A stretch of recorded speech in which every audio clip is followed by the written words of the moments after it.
পত্রিকাটা কখন আসবে। আমার মনে আছে যে আমরা পত্রিকা আসার জন্য অপেক্ষা করতাম এবং পত্রিকা আসার পরে এক ধরনের কাড়াকাড়ি করে যেত বাড়িতে।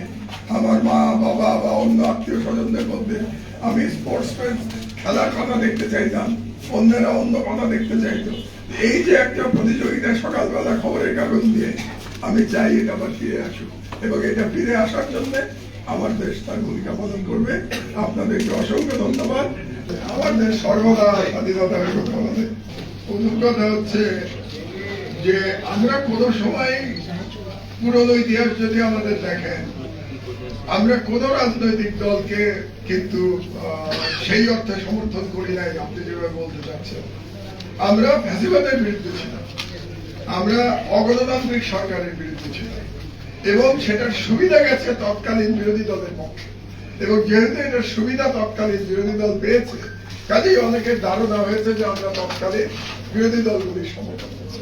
এটা হলো তারা বাই ডিফল্ট সুবিধা পেয়ে গেছে।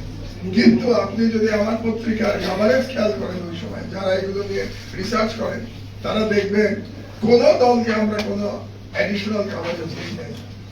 আপনি এটা খুব মজার জিনিস দেখবেন, আমার পত্রিকায় 5 বছর আমরা চালিয়েছি, কারো অ্যাডিশনাল কভারেজ ছিল না। এখনো আমরা কোন দলে ত্যাগের প্রশ্নই আসে না, কোন দলের সাথে আমাদের কোনো সম্পর্ক নাই। আমরা যে দল বাংলাদেশের পক্ষে থাকবে, যে দল আধিপত্যবাদের বিরুদ্ধে থাকবে, যে দল গণতন্ত্রের পক্ষে থাকবে, আমরা তাদের পক্ষে থাকবো। শাহবাগে আমরা আমাদের যে বিখ্যাত সেই হেডলাইন শাহবাগে ফ্যাসিবাদের পদতলি, এটা আমরা বুঝতে পেরেছিলাম।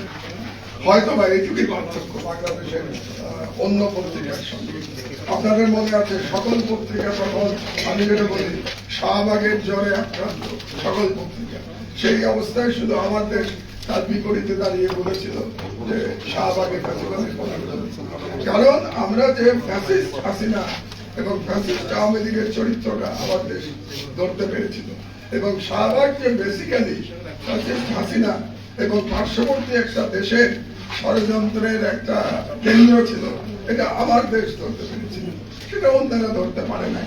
আজকে জুলাই বিপ্লবের মাধ্যমে 11 বছর পরে এটা প্রমাণিত হয়েছে যে আমার দেশের চিন্তা সঠিক ছিল।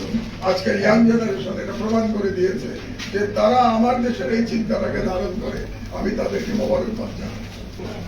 আমি পরিষ্কারভাবে আপনাদের বলে দিতে চাই যে এটা আমার জীবনের লাস্ট ইনিংস।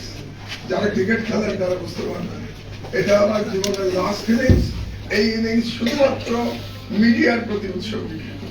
এই খেলাটা আমি মিডিয়ার ফিল্ডেই খেলবো, আর কোনো ফিল্ডে আমি যাব না।